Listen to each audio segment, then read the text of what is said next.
Bonjour à toutes, bonjour à tous. Je suis ravi de vous retrouver pour un nouveau journal sur 8 Mont-Blanc. Nous sommes le lundi 12 décembre 2022 et voici les titres que nous allons développer. On débutera ce journal avec la traditionnelle séance publique du conseil départemental de Haute-Savoie qui devait voter ce lundi matin son budget pour l'année 2023. Sébastien Germain était sur place, nous regarderons son résumé de la séance.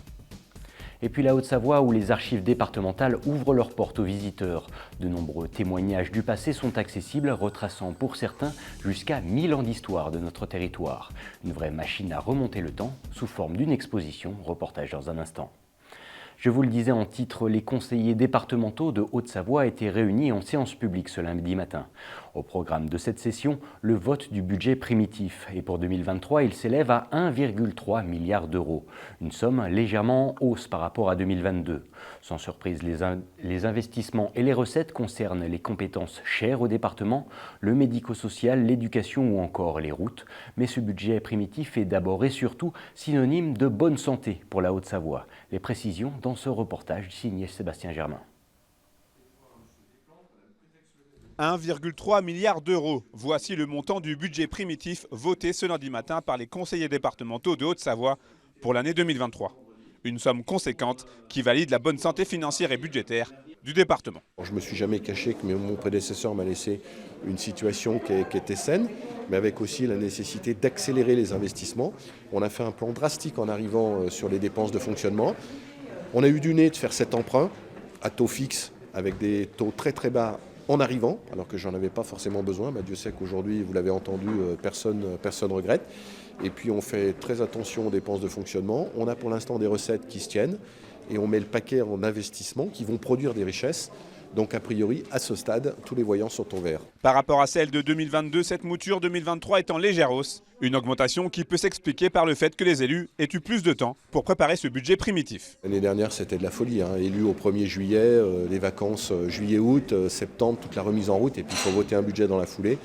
Donc on a pu se poser beaucoup plus. On avait aussi toutes les prospectives parce qu'on a fait beaucoup d'audits financiers. On va pouvoir se mettre dans un mode de fonctionnement un peu plus posé que l'urgence absolue qu'on a vécue, en tout cas moi que j'ai vécu les 18 premiers mois. Sans grosse surprise, 4 grands secteurs sont les principaux bénéficiaires pour l'année 2023. Le médico-social, l'éducation, l'agriculture ou encore les routes.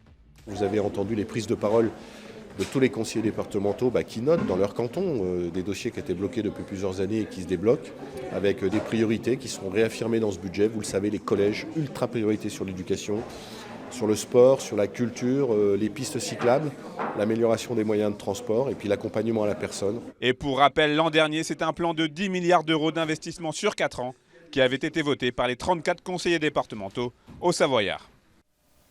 Avez-vous déjà eu la chance d'observer un document datant du XIe siècle? Si ce n'est pas le cas, les archives départementales de la Haute-Savoie vous proposent de remonter le temps grâce à l'exposition Archives et émotions.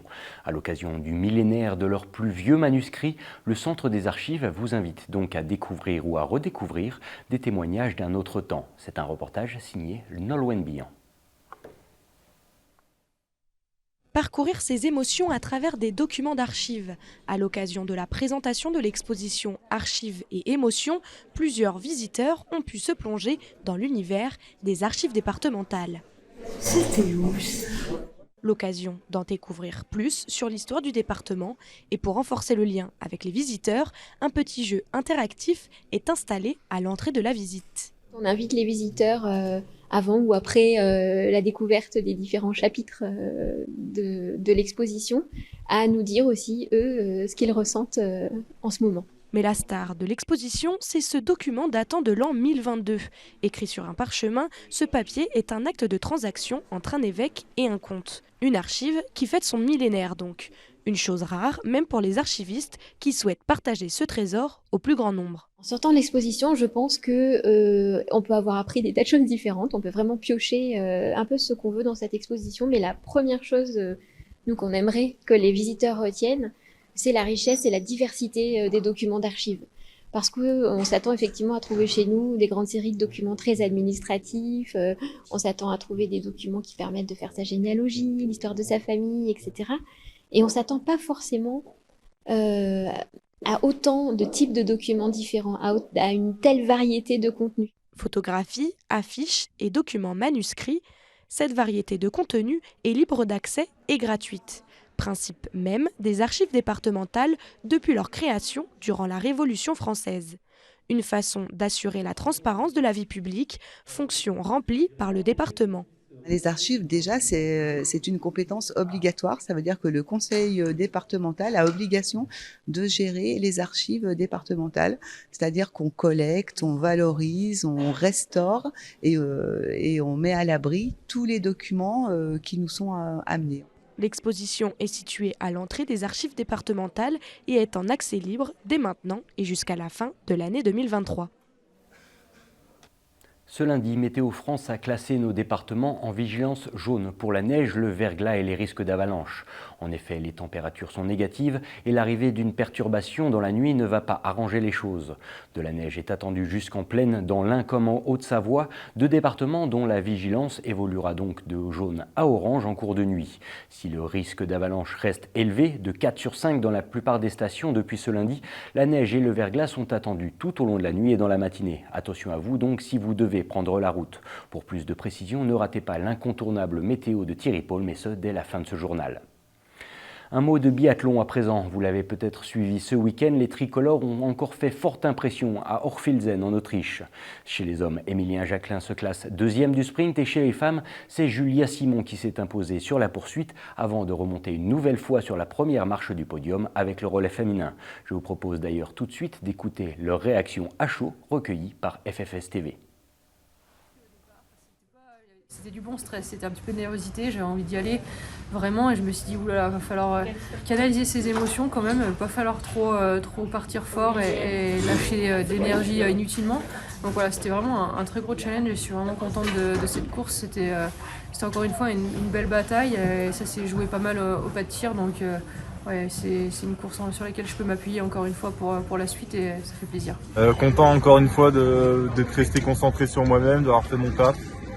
Je suis tombé sur un Johannes des grands jours aujourd'hui qui fait une course magnifique sur les skis comme au pas de tir, donc ça laisse pas de place, c'est pas du tout peu de place à l'erreur mais vraiment pas de place à l'erreur et voilà, très content déjà de finir 2e de cette course. Et nous voilà déjà arrivés au terme de ce journal. Merci à toute l'équipe. Tout de suite, je vous en parlais, c'est le moment de retrouver Thierry Paul pour son flash météo. Après quoi, vous avez rendez-vous avec Victoria Lopez pour l'aparté de la rédac. Dans ce numéro, nous recevrons Mélanie Poinat, auteure de bande dessinée engagée. Et quant à nous, on se quitte avec de belles images de l'ouverture des stations, comme ici à Avoria, qui en a profité pour organiser un petit ski test et qui a d'ailleurs enregistré une fréquentation record en ce tout début de saison.